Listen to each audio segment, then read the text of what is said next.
Boa tarde, pessoal. 4 da tarde, 16 horas em ponto. Estamos aqui mais uma vez nesse ciclo de lives agora no mês de junho. Já entramos aqui com o Vitor Cafari, obrigado aqui pela presença, professor Jorge Nobre. Nosso convidado de hoje já chegou, professor Hugo Leonardo Cavalcante. E agradeço a presença de vocês aqui. Boa tarde, professor Jorge Nobre. Vitor Cafari, Gabriela Fidelis. Agradeço demais a presença de vocês aqui. E hoje nós vamos falar com o professor, mestre Hugo Leonardo Cavalcante, formado em História, professor de Filosofia. A gente vai bater um papo aqui interessante. Aproveitando, né, esse momento que a gente está vivendo, todos em casa. Professor Hugo, quando você quiser, meu querido. Bom, já está fazendo a solicitação.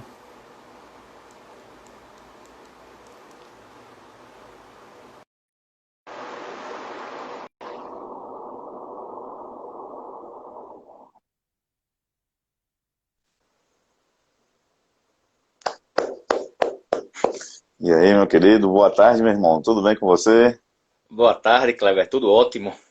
Show de bola, meu irmão. Eu sei que são muitos compromissos. O senhor também teve a expertise também de criar. Professor Adeildo Lima, obrigado, meu querido.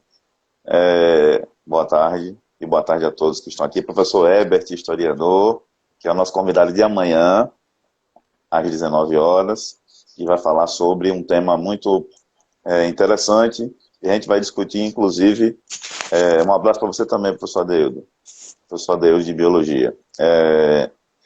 Vamos falar sobre as teorias históricas do racismo no século XIX. A gente vai falar sobre isso amanhã, às 19 horas. Mas, como de costume, professor Hugo Cavalcante com I. É uma piada interna, tem gente que não vai entender, mas tudo bem. Nos conhecemos numa grande rede de escola particular, que é o GEL, onde eu trabalhei por 26 anos, né? Uma besteira, né? 26 anos. E eu, como de costume, professor, a gente faz assim, eu aprendi com você também. Você se apresenta, e aí o senhor tem 30 minutos para falar do seu tema, e depois a gente vai para as perguntas. Aprendi com você, viu? Então, realmente, eu estou lhe acompanhando. É, eu Mas eu percebi. vou fazer diferente, tá? Quem é Hugo Cavalcante? Boa tarde, professor Kleber. Primeiro, agradeço imensamente pelo convite, né, de participar dessa live. Essa é uma pergunta muito difícil, né, a gente se definir, né, ainda mais quando se pergunta a alguém que é da área de filosofia, né, da área de humanas de maneira geral. Hugo é alguém em construção, né? É alguém que o tempo todo está descobrindo novas formas de comunicação, como essa de agora, que provavelmente há 3 meses atrás eu jamais imaginei que iria fazer um projeto como você também está fazendo, um projeto de lives, né? A gente vai se virando com aquilo que dá para fazer, né? Mas eu sou um ser humano em construção, um rapaz latino-americano, né? Como diria Belchior, que está sempre buscando o conhecimento. Justamente o tema hoje que a gente vai trabalhar aqui tem uma referência a isso, né? Da opinião ao conceito. Então, cada vez mais eu tento me especializar, tento estudar, ler bastante, escutar muita gente. A gente aprende muito também com os alunos, né? A gente não é uma máquina de passar informação, mas a gente também absorve muito quando a gente está em sala de aula, né? E como você falou aí, são anos e anos lecionando, então a gente aprende mais. Sou pai, estou já no terceiro casamento, né? Uma observação pessoal, né? O nome da minha filha é Sofia, né? Não é nada criativo para quem estuda filosofia. Dou aula atualmente só em colégios privados, colégios particulares, né? Mas já dei aula em ensino fundamental, já dei aula na rede estadual, rede municipal, universidades, graduação, pós-graduação. Já morei fora do país, tive a oportunidade de fazer um curso fora do país em filosofia, né? Uma pós-graduação em filosofia. Me formei em Pernambuco e fiz mestrado aqui na Paraíba, que é onde eu resido agora, né? Então, basicamente, essas são algumas informações. Agora, vou ficar devendo a você a resposta quem é Hugo. Isso ainda estou no processo de descoberta. Como diria Sartre, né? A gente só consegue captar nossa essência próxima à morte. Quem sabe lá a gente conversa novamente. Mas aí já pode desenvolver seu tema. Mas a pergunta já está respondida, viu? Certo. Bom, quando você me fez o convite, né, e eu me propus a falar sobre a ideia da opinião ao conceito, é muito por aquilo que a gente está vivendo, né, aquilo que a gente está vivenciando, onde parece que o conceito ele perdeu o seu significado, né?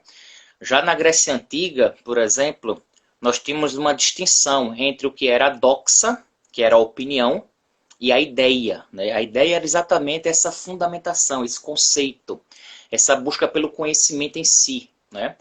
É algo que começa no estudo antropológico a partir da visão de Sócrates, e depois ele ganha aí uma conotação mais forte com Platão, né? Já que Platão deixou livros, né? Deixou escritos, coisa que Sócrates não fez, né? Todo o conhecimento que temos de Sócrates foi a partir dos seus diálogos, né? O Breno, ele tá bem amoroso aí com você, né? Tá difícil me concentrar com os comentários. Breno é um aluno nosso querido lá do GEL, entrou muita gente aqui, para minha surpresa, do GEL ainda, né? Deixa eu só me interromper um pouquinho para quebrar o gelo. Herbert, historiador, professor Adeildo, Rodrigo, JP, Luciana, professor Fininho de Natal, de Biologia, professor Gino Baboa, amigo meu também, colega de trabalho na Educação Física lá na Academia Corpus e nas outras academias, Luciano Ferreira, que também trabalhei com ele lá no GEL e você também. Breno, é uma história interessante, Breno foi aluno nosso no GeoSul e depois Lucas, que é aluno meu lá na escola que eu trabalho hoje, que é o IEP, Bruno foi aluno nosso lá no GeoSul e quando das minhas andanças, dos meus estudos, que eu fiz educação física, né, vou falar isso um pouquinho mais na frente com você, nós nos encontramos lá na Universidade Federal como colegas de educação física. E aí ele inventou esse apelido aí, e aí ele usa até hoje, tá? Grande Breno. Excelente personal trainer, excelente profissional de educação física. Bom, então voltando, né? Depois de Breno ter feito a gente perder a concentração aqui. Essa ideia na Grécia Antiga já era muito viva, né? Essa questão da opinião. Ou seja, a opinião todo mundo tem a sua. A questão não é essa. A questão é você tentar estabelecer um conceito, né? Algo que tem uma fundamentação, que tem uma sustentação. Lembrar que naquela época não existia ciência, né? Então a filosofia era o caminho pelo qual as pessoas buscavam a reflexão, né? Então Platão vai nessa busca da ideia e ele faz uma distinção de mundo sensível e mundo inteligível. Eu não vou ficar aqui sendo muito prolixo, né? Porque não é uma aula de filosofia. Mas a ideia central nessa sua teoria é que a gente abandone esse mundo das aparências, né? Que é como as coisas se apresentam a nós e que a gente busque o tempo todo a essência. Mesmo sabendo que a essência seja algo difícil de se atingir, a gente deve buscar o conhecimento das coisas tal como elas são, não apenas como elas se mostram, se aparecem. E aí, trazendo para os dias de hoje, eu fiz essa ponte para poder fazer uma ligação, a gente percebe que nas universidades nós tínhamos um assunto, uma temática que já do começo dos anos 2000 passou a ser muito estudado, que era a questão da pós-verdade, né? Que aí depois começou a ser vulgarizada, né, no espaço mais amplo, que era as fake news, né? Mas a pós-verdade já era um estudo acadêmico, que tem a sua fundamentação, a tentativa de descobrir o porquê que a verdade está sendo desvalorizada, ou até mesmo o questionamento da verdade. E aí algumas pessoas às vezes vêm me perguntar e dizem assim, essas pessoas que divulgam fake news é como se fossem os sofistas lá da antiguidade grega? Eu digo não. Por quê? Os sofistas, eles não divulgavam falsidades, mas eles acreditavam que não existia uma verdade absoluta. Eles diziam que a verdade ela era relativa. Então não é que eles estavam divulgando uma falsa verdade ou uma mentira. O que nós temos hoje, e talvez a gente até entre aí no aspecto psíquico, é o seguinte, é a divulgação de mentiras, só que essa mentira ela é reproduzida com tanta veemência que as próprias pessoas que divulgam a mentira, elas passam a acreditar na mentira que elas divulgam, né? E elas passam a dizer que tudo aquilo que é contrário à divulgação delas é que é mentira, né? O tempo todo você percebe que isso é um modus operandi, né? Tanto de empresários, de políticos, né? De pessoas civis, de militares, não importa, mas parece ser um modus operandi. Então as pessoas divulgam uma notícia falsa e pelo fato de hoje termos essa proliferação em massa, né, a partir das redes sociais, o impacto que se tem é gigantesco. Não quer dizer que as mentiras surgiram agora. Desde sempre houve mentira, desde sempre. Só que agora você consegue atingir um número maior de pessoas a partir da divulgação das mentiras, né? Se você pensar na história do mundo, existiam mentiras lá no Império Romano, na Grécia Antiga, sempre houve. Só que hoje há um facilitador. E aí a culpa não é da internet, né? As pessoas adoram culpar um instrumento em vez de culpar o causador do problema. A internet, nós agora, por exemplo, estamos utilizando como um instrumento para reflexão, né? A gente não está fazendo aqui divulgação de mentira. Nós podemos errar, normal. A gente pode ter uma reflexão aqui que as pessoas discordem, o que é até saudável. Agora, a gente não está deliberadamente mentindo. E as pessoas que se movem por esse mecanismo da mentira é uma prática constante. Quer dizer, a vida das próprias pessoas que fazem isso é uma mentira.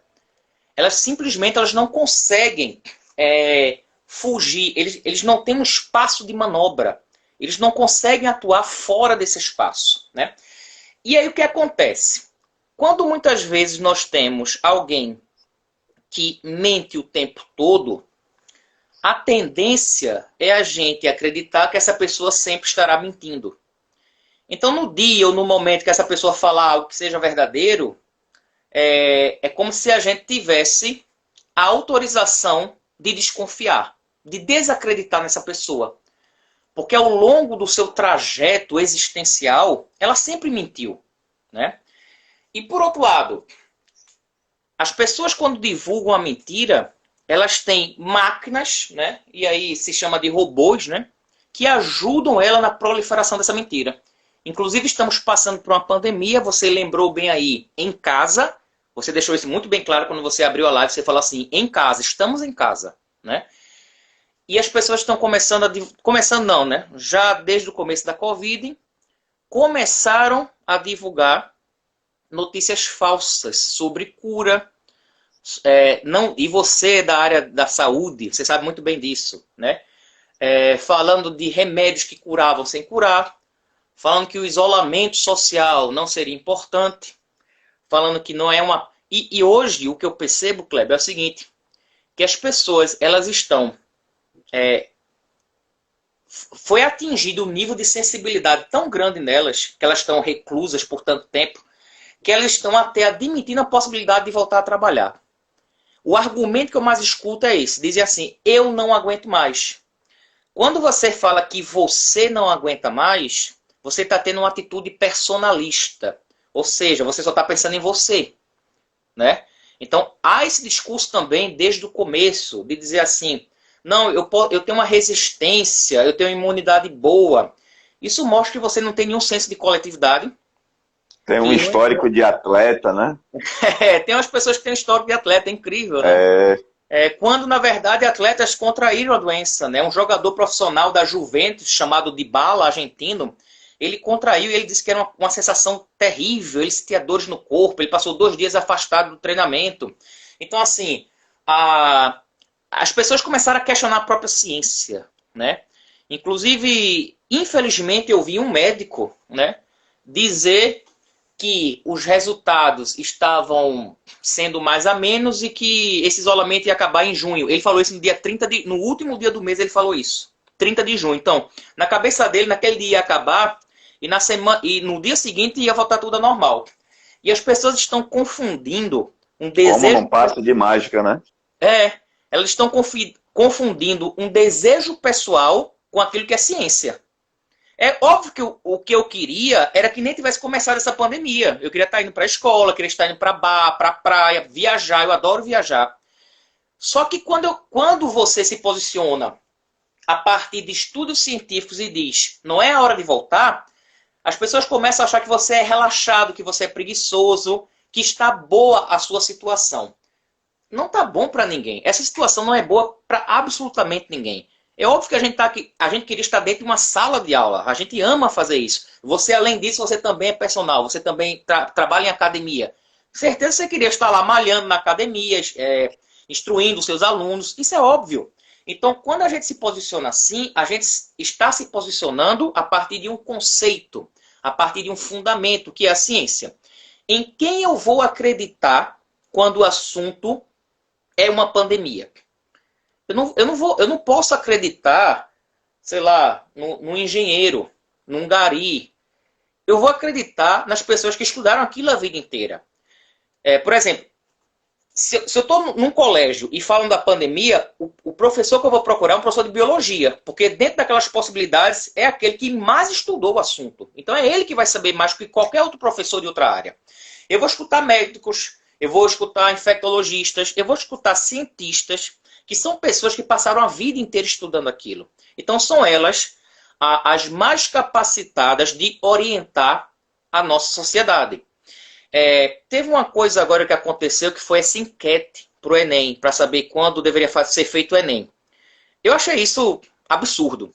Né? Não sei se... Porque assim, não depende a nossa escolha de quando vai ter. A gente tem que controlar a pandemia para ter o Enem. Então, é como se, assim, se os alunos escolherem tal data, vamos jogar para essa data, porque a gente tem um embasamento, ou a gente tem um apoio desses alunos. Mas foi 21% dos alunos que vão fazer o Enem que votaram. Porque também esqueceram que a maior parte dos alunos não tem acesso, né? Os alunos da rede pública, muitos deles, não têm acesso a computador, a internet, não estão assistindo aula. Tem alunos que estão 3 meses sem assistir aula e as pessoas não sabem disso. E aí, a pandemia também escancarou a desigualdade, né?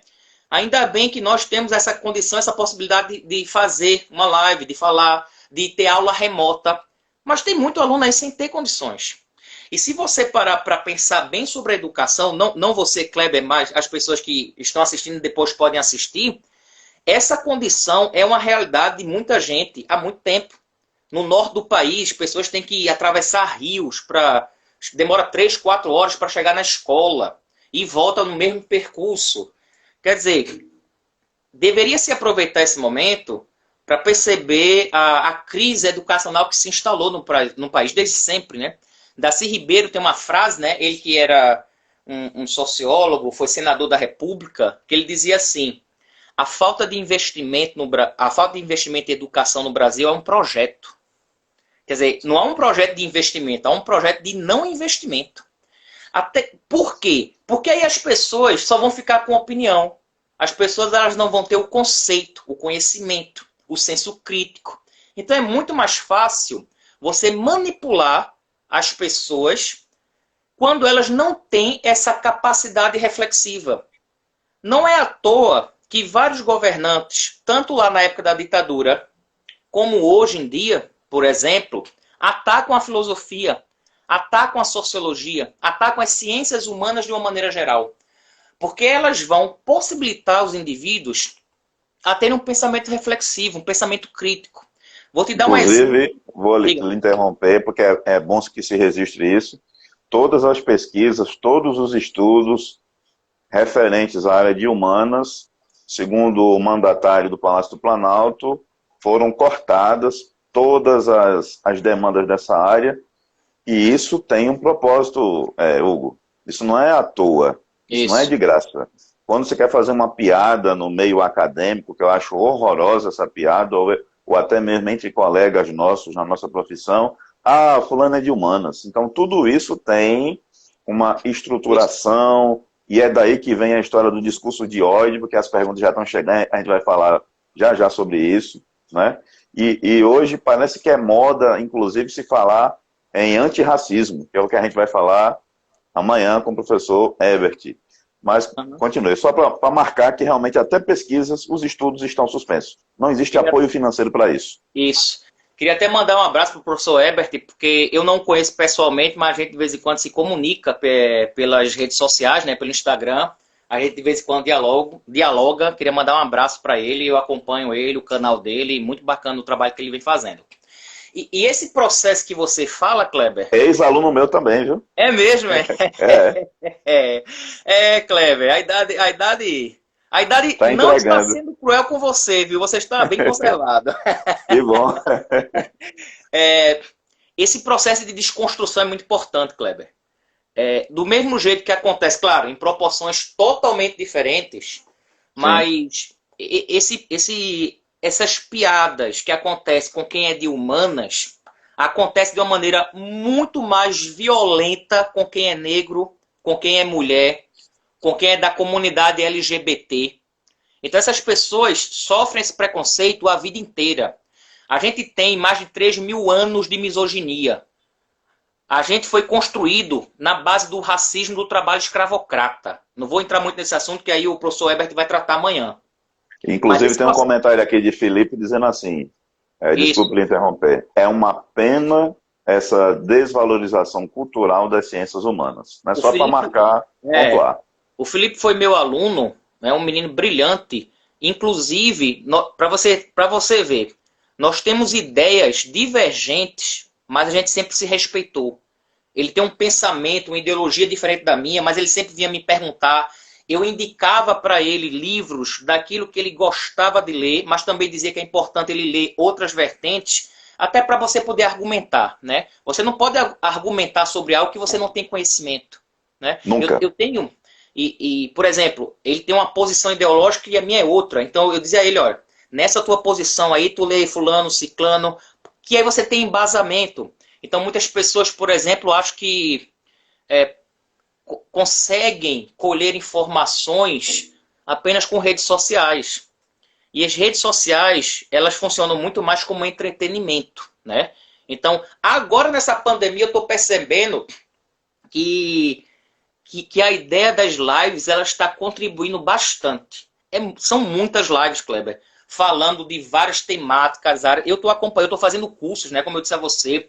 Eu estou no 4º curso já de filosofia. Estou fazendo curso toda segunda-feira à noite. Estou fazendo curso quinta à tarde. Eu já acabei 2 cursos, já vou começar outro. Então, assim, nesse sentido, está sendo proveitoso, mas, claro, para quem tem interesse, né? E aí, qual é o nosso papel? Nosso papel é tentar levar para outras pessoas esse interesse, né? Não precisa... a partir de agora vai todo mundo estudar filosofia. Não é isso. Mas, assim, a filosofia, ela está no nosso dia a dia. A sociologia está no nosso dia a dia. Não é uma disciplina. Inclusive, todas as disciplinas têm sua importância. As pessoas dizem assim, porque eu vou... Isso aqui eu vou estudar para quê se eu nunca vou usar? Existe algo chamado processo cognitivo. Então, assim, as pessoas acham que estudar é decorar alguma coisa. Mas ali, quando você resolve uma conta de matemática, você está fazendo um processo cognitivo lógico, que pode te auxiliar em outras áreas. Você não estuda. A sua área de biologia é importantíssima, né? Que é o estudo da vida, que estuda o ser humano. Por exemplo, a compreensão hoje de quem está passando por essa pandemia é quando você percebe a importância de certas profissões, né? As pessoas começaram a valorizar mais os enfermeiros, o pessoal que trabalha no SAMU, resgate. Os professores de biologia agora estão sendo mais requisitados. alguns médicos, até que assim, as pessoas veem médico como uma coisa só, né? Tem as especialidades, aí eles vão descobrir que existem várias especializações. Mas o problema que eu vejo é que quando tudo passar, as coisas vão voltar ao anormal. Eu coloquei isso uma vez no meu Instagram, que eu disse assim, e algumas pessoas não entenderam. Eu disse assim, aos poucos, o Brasil está voltando à sua anormalidade. Semana passada você falou com um convidado seu, que era um professor, acredito que era de São Paulo, pelo sotaque dele, que a gente infelizmente está voltando para o nosso novo anormal. Você também pontuou isso semana passada. Foi, acho que eu comentei sobre, acho que eu tinha feito essa publicação na mesma semana e aí eu comentei com ele. Isso. Acho que foi isso. E assim, o pior, Hugo, é o seguinte, tem pouca gente que entendeu o que você quis dizer. Isso é que me preocupa e me incomoda, entende? Teve uma pessoa que disse assim, como assim normal? Quer dizer, não se deu nem o trabalho de ler. Está morrendo mais de 1000 pessoas por dia. Aí eu comentei assim, leia novamente. E aí, não sei se a pessoa leu porque ela não comentou de novo. Então, assim, a ideia da anormalidade pronto, para resumir, porque assim, eu também faço live, eu sei que tem gente que assiste na hora, tem gente que assiste depois, né? Isso. Para resumir, aquela expressão que a gente usava muito, né, para brincar assim, já assiste aquele filme, A Volta dos que Não Foram. É mais ou menos isso, sabe? A gente quando fala assim, quando vamos voltar para a normalidade? Eu não sei se aquilo que a gente vivia era uma normalidade. Eu já considerava a normalidade. E a gente está voltando a isso. Na verdade, o que eu quis dizer é que as pessoas em nenhum momento deixaram de passar por esse processo de anormalidade. Quer dizer, a gente fala de isolamento, mas olha as taxas de isolamento. Rio de Janeiro ontem chegou a taxa de 17% de isolamento. Uma notícia boa hoje. Os donos de bares e restaurantes em São Paulo, mesmo com o consentimento do governador de abrir, disseram que não vão abrir, porque disseram que isso é suicídio. Eu não vou abrir, que isso é suicídio. Aquilo que aconteceu no Leblon é uma das coisas mais absurdas que eu já vi nesse ano. E olha que no Brasil acontece coisas absurdas todo ano. Todo dia. Toda hora. Toda hora. Enquanto a gente está fazendo a live aqui, quando a gente sair, vai ter alguma notícia desastrosa, porque sempre tem. É isso todo dia. Eu falei mal. Todo dia tem. Então, assim, quando eu vi aquela cena, as pessoas reunidas, uma perto da outra, sem máscara, aí que você percebe, né, que o conceito foi embora. A ciência totalmente desacreditada. E o pior, que quando você defende a ciência... Veja, eu não sou um cientista, mas eu vou acreditar na ciência, das pessoas que estudam isso. E aí, eu já escutei, Kleber, as pessoas me chamaram de comunista porque eu defendi o isolamento social. Daí você tem uma ideia de como as coisas estão. E assim, todas as vezes que alguém me chamou de comunista, as pessoas não sabiam explicar o que era comunismo. Elas não têm a menor ideia do que é isso. Também tem isso, né? Elas... Só reproduz, só repete. Reproduz, exatamente. E aí, naquele processo de divulgação de notícias falsas, né? Surgiu até um termo agora, marxismo cultural. Nossa, não sabem o que é marxismo, não sabem o que é cultura, não sabem o que é nada. E assim, agem por meio da ignorância, da violência. Eu fiz uma live ontem com um professor da PUC Rio Grande do Sul. Esse professor, Kleber, ele fez toda a formação, graduação, mestrado fora do país. Ele tem 7 cursos de pós-doutorado. 7. É o que falou ontem sobre a Disney, que seria o lugar menos... Tá vendo como eu estou lhe acompanhando? Eu vi! A Disney é o lugar menos interessante que os Estados Unidos têm para visitar e se conhecer. Eu achei... Exatamente. Eu me arrepiei do começo ao fim, cara, com o cara falando. Ele morou 10 anos lá, né? Ele fez 7 pós-doutorados, ele fez pós-doutorados na... Quantos? 7 pós-doutorados. Ele só fez isso, né? Só. Na Inglaterra, na Alemanha e nos Estados Unidos. Nenhum no Brasil, atenção. Doutorado nos Estados Unidos e mestrado ele fez na França. Isso é uma ótima observação para quem vai assistir depois, inclusive, né? Porque a gente está passando por um fenômeno engraçado com as lives. Houve, como você acabou de dizer aí, e você tem a propriedade para isso, uma virada de chave nessa pandemia. Enquanto muita gente ainda está na ignorância, na cegueira, né? Muita gente teve uma virada de chave. E uma parcela significativa da população. Quando eu falo isso é no mundo, porque essa live aqui, embora esteja na língua portuguesa, muita gente, para minha surpresa, assiste em outros países, não é? Engraçado, esse cientista fez vários pós-doutorados e nenhum no Brasil. Por quê? Vai aí a pergunta. E até porque na época em que ele fez, né, não havia pesquisa como há hoje. Inclusive entrou um professor aí, o professor Evaldo, que é um dos meus convidados. Ele entrou aí, não sei se ele está ainda, porque as pessoas entram, saem, mas ele é um dos meus convidados já, né? E na época, ele fez o doutorado dele, o professor de ontem, o professor Nitamar, ele fez o doutorado, ele acabou em 94. Quer dizer, era outra época, o incentivo à educação era diferente, né? Ó, Richard Fonseca, também um professor que eu convidei hoje para o mês de agosto. Ele também vai participar, um especialista em Nietzsche. Convidei ele hoje, aceitou prontamente. Estou muito feliz também porque as pessoas estão aceitando, é muito bom isso para a gente divulgar o conhecimento, a reflexão, né? Eu não sei se você passou por isso, mas eu passei. A gente antigamente ia, pelo amor de Deus, me dê uma chance, é um projeto novo, é uma live, e hoje Isso. as pessoas já não procuram. Já prestou atenção que é assim? O professor Richard está dando legalzinho aí. Obrigado pela presença, professor. Então, era outro momento, era outra época, né? Hoje, você tem um estudo maior. Então, por exemplo, tem autores que hoje estão começando a ser estudados no Brasil com mais força, sabe? Com mais dedicação.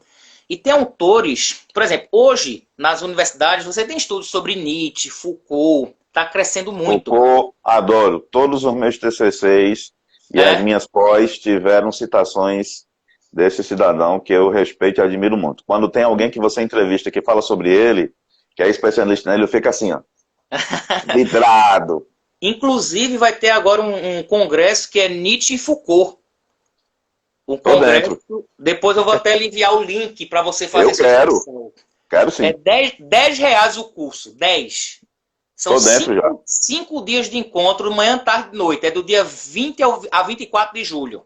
Várias palestras, tem toda a programação já. Assim que acabar Pode aqui, me eu vou mandar mandar a página. link. Aí você segue a Tá página, certo. entra lá no link e faz a inscrição. Na Rapidinho, sem hora. burocracia, bem tranquilo.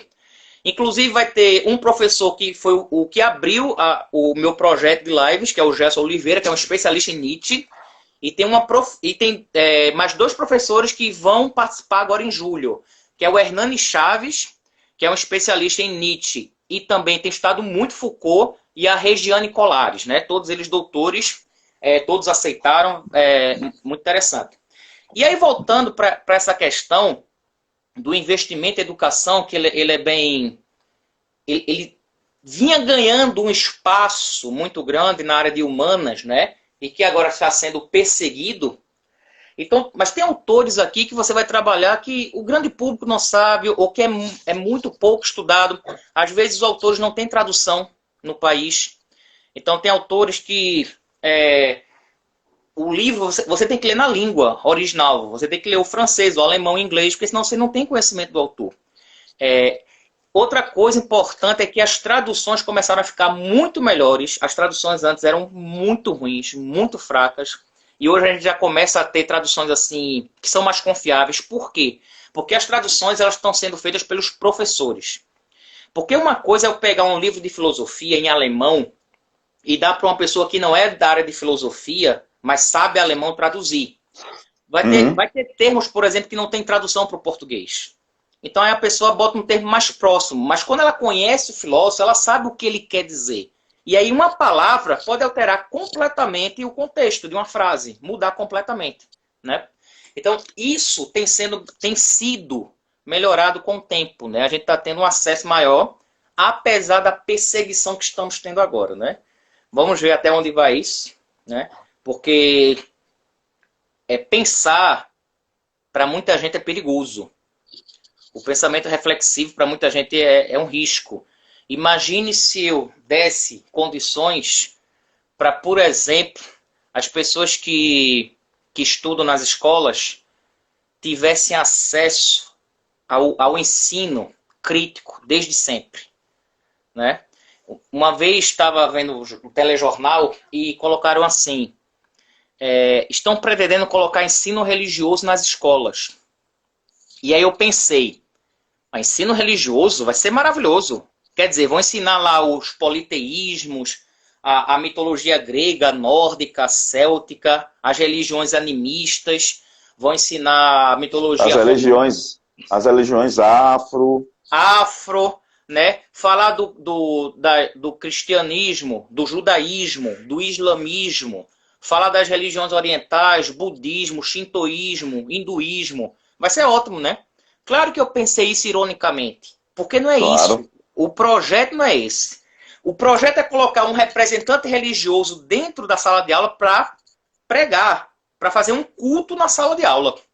Para doutrinar, isso para é doutrinação. Colocar dogmas, isso. Para fazer proselitismo, isso. E o pior, que quando você fala isso, aí, veja, naquele exemplo as pessoas me chamaram de comunista.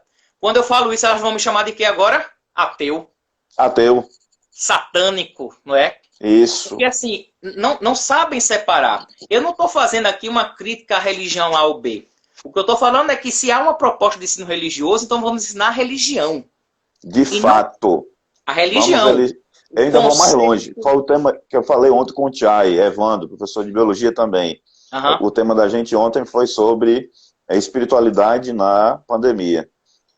Vamos falar sobre espiritualidade, que é algo muito maior, muito mais complexo. Aí já acha que é espírito. Aí já acha que é espiritismo. Olha, é complicado, cara. E outra, essa expressão espírito em filosofia também é muito confundida com espiritismo na religião. Ou com espírito no sentido ainda mais assim, raso, que é achar que espírito é fantasma. Isso é que é mais inacreditável ainda. Então, falar em espírito em filosofia, a gente não está falando de uma questão religiosa.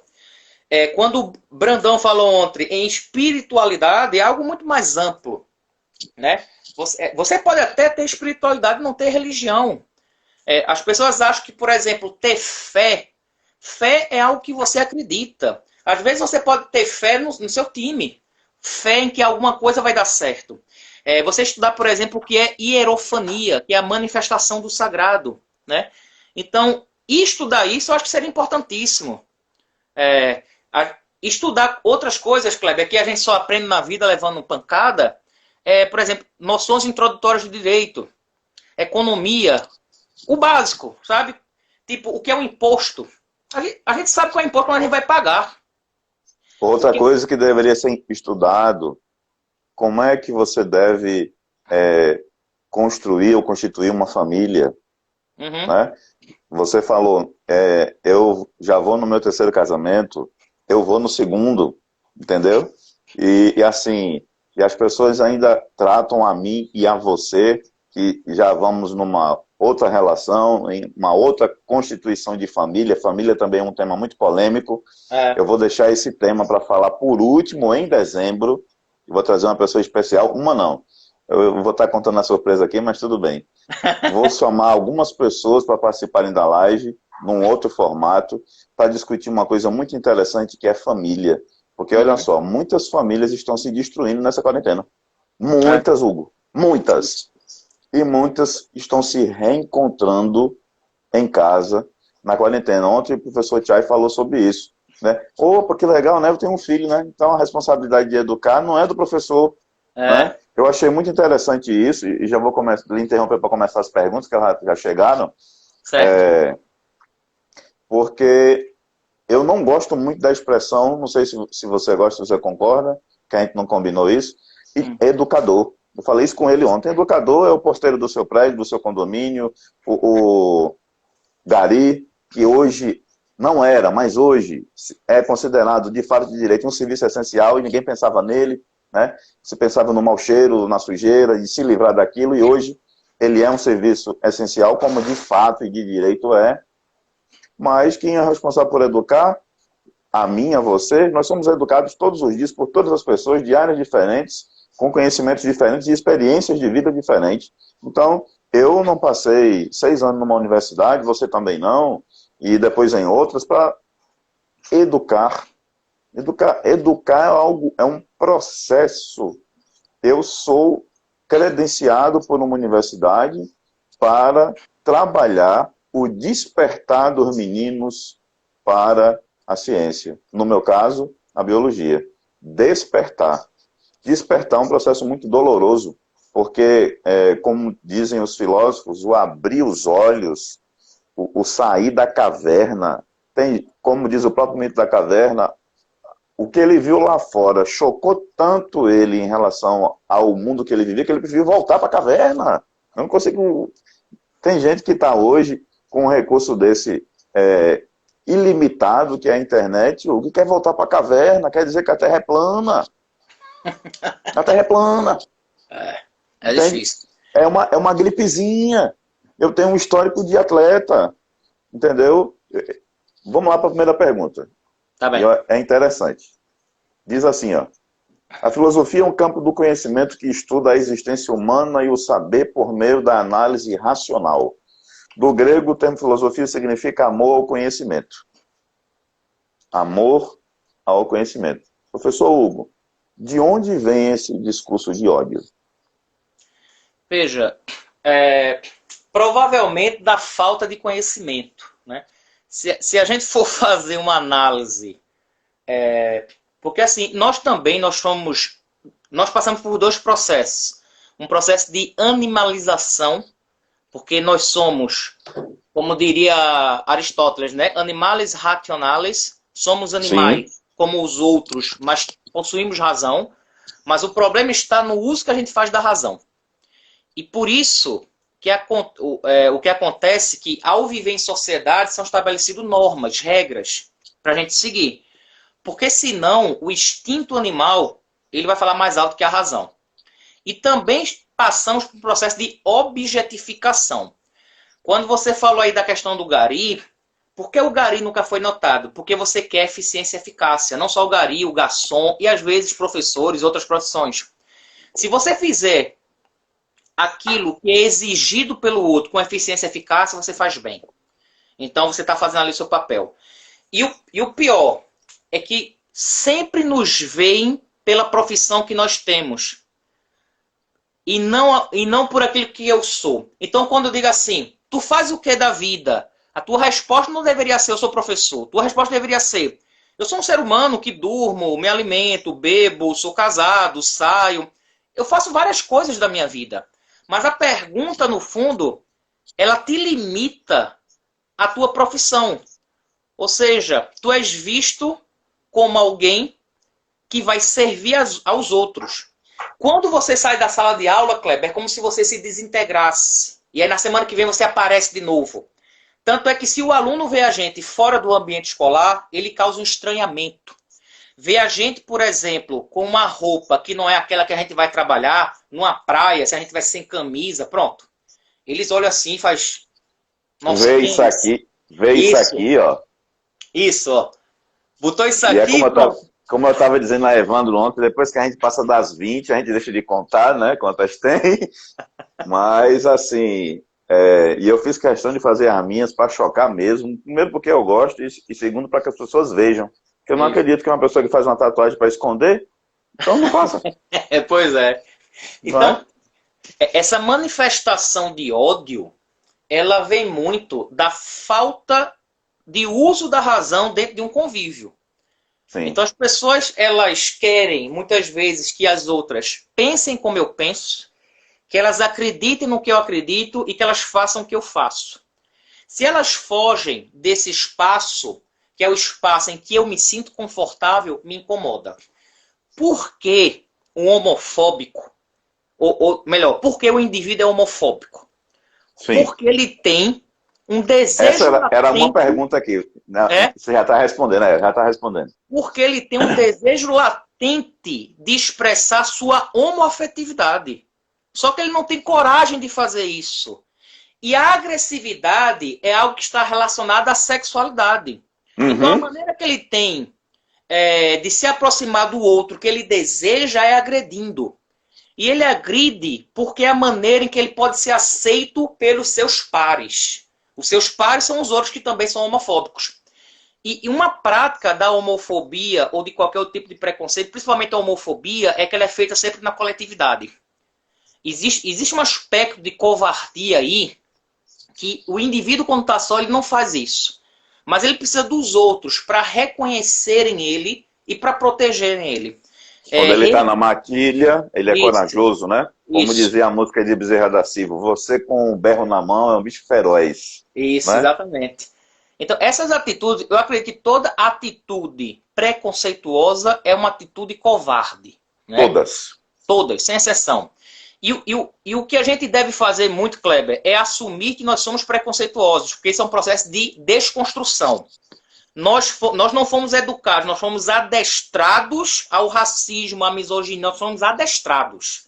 E a gente tem que desconstruir. Eu não vou ser hipócrita e dizer que eu nunca fui. Claro que eu já tive pensamento racista, mas isso é um processo de desconstrução. Às vezes, numa fala, eu acabo ofendendo a mulher sem perceber. Então a gente tem que dar lugar de fala para essas pessoas. A gente tem que escutar as mulheres falarem sobre feminismo. As mulheres falarem sobre a dor do que é ser mulher. Nós temos que escutar os negros falarem sobre racismo. A gente tem que escutar a comunidade LGBT falando o que eles passam. O lugar de fala é importantíssimo. Porque eu, enquanto homem, eu não tenho propriedade para falar. O que eu posso fazer é apoiar a mulher naquilo que ela me permite apoiar ela. Então, eu sempre vou defender esses movimentos de conscientização. Mas a dor, quem sente na pele, é a pessoa que está inserida naquele grupo. Então, o lugar de fala é importante. Não tenho dúvida. Diz aqui uma outra pergunta. Filosofia nos faz sair da escuridão, do comodismo e encontrar a luz da sabedoria das soluções. Ela nos faz entender o que é tido como inútil e perceber com clareza o que é útil. A filosofia serve para entendermos com clareza os conceitos que você falou tão bem aqui, usados no dia a dia, na ciência, nas artes, na religião, etc. Deixa eu ver aqui um comentário. O Felipe está dizendo, sobre essa incoerência dos homofóbicos, é o que acontece muito nos casos de homens, entre aspas, que dia a dia xingam, batem em travestis e à noite saem com eles. É exatamente isso. Exatamente isso. Né? É aquele discurso do machão, do... É o moralista, né? Kleber, é o moralista. Mas, na verdade, ele queria ter a coragem de estar abraçado com outro homem. E eu digo mais a você, e por que não? Não tem problema nenhum. Aí é que tá, não tem problema nenhum. Lembra, teve um caso de um jogador aqui na Paraíba, que encontraram ele com travestis. E depois as pessoas começaram a zombar dele. Qual o problema? Qual o problema? Quer dizer... Ele chegou a perder a vaga dele no time por causa disso. Eu não sei se foi porque ele não quis pagar, teve alguma coisa assim desse gênero. Beleza, se ele não quis pagar, vai lá e resolve na delegacia. Agora, a preocupação das pessoas não foi essa. A única preocupação das pessoas foi falar sobre a questão de ele estar saindo com travesti. Com outro homem. Qual é o problema? Sair com travesti, com transexual, com homem... Se há uma permissão entre as partes, ótimo. Um dos grandes problemas aqui no Brasil, principalmente, é que a gente não fala sobre sexualidade. E sexualidade não é apenas sexo. Por isso que eu acho que orientação sexual seria importantíssimo nas escolas. Até para o adolescente perceber, uma criança já perceber a diferença de um elogio e de um assédio. Sim. Saber se ela está sendo bulinada, se ela está sendo assediada. E as pessoas acham que quando a gente fala da importância da sexualidade na escola, a gente vai dar aula de Kama Sutra dentro da sala de aula. É absurdo isso. Quer dizer, de novo, um processo de ignorância. Né? Parece que ser ignorante faz com que a gente leve uma vida que é mais fácil de ser vivida. Né? Só pode ser isso. E assim é um caminho sem volta. A partir do momento que você se dedica ao estudo, não tem volta. Né? Eu, nessa minha terceira relação, casamento, de vez em quando minha esposa chega para mim e fala assim: por que tu abrisse meus olhos?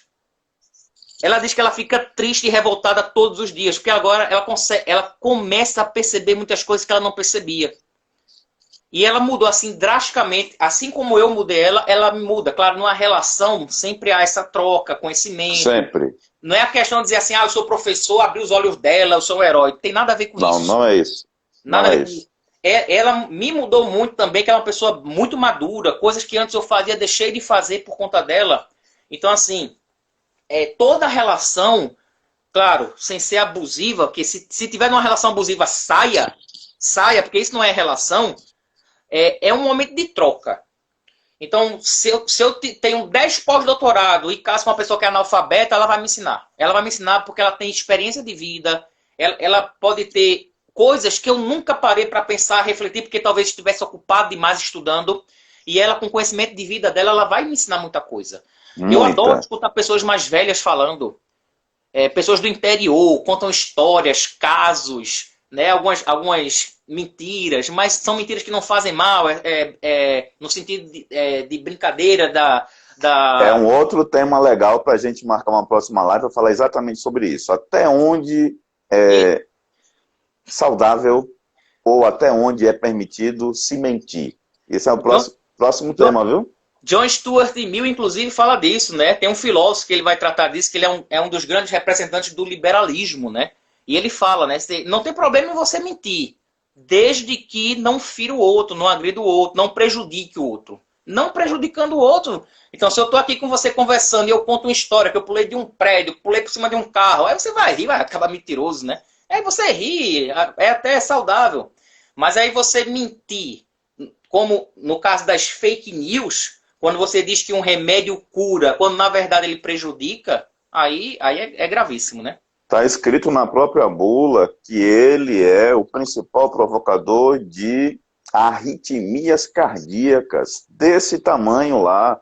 E quiser Eu mudar a tive um bula, viu, Kleber? médico, eu sei disso, eu tive um Sabe? médico que foi professor meu de anatomia, que já é falecido, professor Leucio, um cara de 2,3 metros de altura. A gente apertava a mão de doutor Leucio, que era professor de anatomia, e parte da mão e do punho ficava dentro da mão do cara, para você ter uma ideia de como o cara era grande. Extremamente bruto, ignorante, né, do sertão do Ceará, só andava de branco, mas ele me ensinou uma coisa muito importante a respeito de conhecimento. Tá vendo esse cara aqui? O vaqueiro não saiu de mim. Eu ainda tenho a alma do vaqueiro do meu avô e etc. Ele não tinha vergonha de dizer isso, apesar de ser médico, um excelente médico, cardiologista, um excelente professor de anatomia, ele sabia o corpo humano, Hugo, como eu nunca vi nenhum professor conhecer, de cima a baixo, de alto a baixo, todas as partes, todos os ossos, com uma facilidade, como a gente está conversando nessa live aqui, ele descrevia os 206 ossos do corpo humano. Eu nunca vi uma coisa daquela, tá? Mas ele tinha uma ideia que ontem o Chay falou comigo e eu fiquei assim, muita coisa que ele conversou comigo ontem eu fiquei ruminando o resto do dia, né? Por que você tirou essa venda dos meus olhos, né? Foi o que ele fez comigo ontem. A ideia de finitude, de que nós somos descartáveis, de que nós somos finitos, que nós somos substituíveis, né? Ele falou exatamente isso. Quando eu perguntei a ele, Chay, quem é você? Eu acordo, eu durmo. Eu comecei a rir com ele ontem, porque tudo que ele falou ontem está linkado com o que eu estou conversando com você aqui agora. Se eu tivesse programado esse discurso, não tinha dado tão certo. Entende como é que as coisas são? Uhum. Ontem como a gente está falando de espiritualidade, a nossa live caiu 3 vezes, cara. 3. Na primeira, perdi todos os dados, perdi tudo. Começamos E aí Evandro, a nossa live caiu. Ele, ótimo. Ótimo? Sim. E eu vim entender depois o que ele quis dizer com isso. Hoje é que eu vim entender. Quando você vem falar sobre esclarecimentos a respeito de trazer à luz as pessoas, a physis, que é a natureza, tem gente que não entende que filosofia é a mãe da ciência da natureza. Ela é o próprio estudo da natureza. A biologia surgiu por causa dela. Isso. O maior biólogo que já existiu na face da Terra são os filósofos que trabalharam diretamente com essa questão. Muita gente pensa, eu ia perguntar isso a ele ontem, não deu tempo, e eu vou perguntar a você. Existe essa diferença de sagrado, de profano, ou isso é mais uma coisa que foi criada pelo homem? E olha que nosso tempo está já se indo. A própria religião em si é uma criação humana, né? A religião. Sim. A religião é uma criação humana. Então, o homem... E aí eu sempre tento deixar clara a diferença do que é Deus e do que é religião.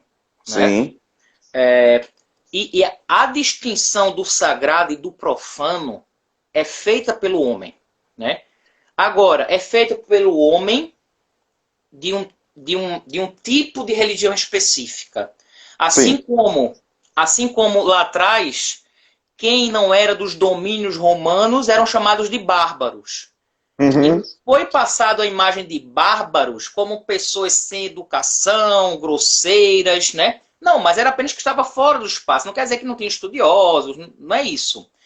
E aí deu-se essa classificação daquilo que é sagrado, aquilo que é pertencente a algo da esfera religiosa. E o profano é algo que estaria fora desse aspecto. Agora, será que aquilo que é de uma outra designação religiosa que você discorda, você chama de profano? Ou seja, só é sagrado aquilo que pertence à religião do qual eu frequento? Aí é um problema a discutir, percebe? E aí teria que ser uma Sem dúvida. discussão, porque nessa mesma ideia a pessoa diz assim, não, o meu Deus. Então, peraí, se você está dizendo que o seu Deus é um e o meu outro, então nós temos um politeísmo, não é? Já Então entra o conflito aí, né? ou então a pessoa defender o Deus da carnificina, né, que muitos políticos adoram, né? É o Deus que mata gay, é o Deus que mata a mereceu morrer, né? É o Deus assassino, né? Então assim, isso são tudo interpretações do indivíduo. Deus tem nada a ver Sim. com isso. Nada. Ou você não ter a crença em Deus também, não tem problema nenhum nisso. Problema Nenhum. nenhum. As pessoas são julgadas pela orientação sexual, pela cor da pele, pela classe social, se é ateu ou religioso, e as pessoas esquecem de julgar as ações, o caráter, né? Isso ninguém leva em consideração. Mas aí se você veja como na sociedade brasileira tem certas condições que faz com que as pessoas saiam atrás. E aí desmente esse discurso falacioso da meritocracia, né? Se você nasce no Brasil, mulher, negra, pobre, gorda, você tem orientação sexual homoafetiva e você é ateia, o que é que essa pessoa vai ter na sociedade brasileira? De perspectiva, nada. Nada. Ela já nasce 6 pontos atrás. Porque ela se enquadra em todos os estereótipos que foram criados de discriminação. Perceba, Kleber, a quantidade de médicos negros que você já foi. Na escola, numa escola privada, foi para pronto. Nas escolas privadas, até pública ou universidade, quantos professores negros? Eu vou tirar pela minha escola, tá certo? Certo. Na minha escola, que hoje eu atuo, né? Eu só atuo hoje na escola pública. Quantos Certo. negros tem que na minha escola? Eu. Só. Só. Pronto. Vamos para as academias. Sim. Eu. Tô... Tá vendo? Negro, professor, tatuado. Só. Quer dizer, é coincidência? Acho que não, né? Não é. Não é, óbvio que não é coincidência. Isso não é coincidência. Lá na escola que nós trabalhávamos, porque eu não estou mais lá, você ainda está. Quantos? Tinha eu, Renato. Tranquilinho. Não, Renato é muito recente. Vamos falar depois, das antigas. 26 Tranquilino. anos para trás. Eu e Tranquilino. Tranquilino foi meu professor. Quando a gente se encontrou na escola, foi uma maior farra. Graças a Deus, não sou somente eu que estou sozinho aqui, Kleber, mas era eu e Tranquilino. A gente abriu o caminho para outros. Renato é muito, muito recente. A gente foi, o Tranquilino foi pioneiro. Eu também, para a minha geração. Mas chegou uma época nessa escola que era só eu e Tranquilino. Destacava no ensino médio. Só tem homens, não tem mulheres. Isso, eu ia agora. Vamos diminuir a estatística, mulheres e negras. Acabou. Tem não. Eu tive uma professora, mulher e negra, no ensino médio inteiro. Foi a professora Sônia de inglês. A live vai cair, mas eu vou voltar para a gente terminar só esse... Vai cair mesmo agora, tá? Eu tive uma professora, como eu estava dizendo, que é a professora Sônia de inglês, no ensino médio inteiro, primeiro, segundo, terceiro ano. Tá? Uma. Isso em 1900 e bolinha. Tá? Mas não mudou, Hugo. Não mudou. Muda não. Entende? Aí está em 2020, não mudou, cara. Entendeu? São pouquíssimas professores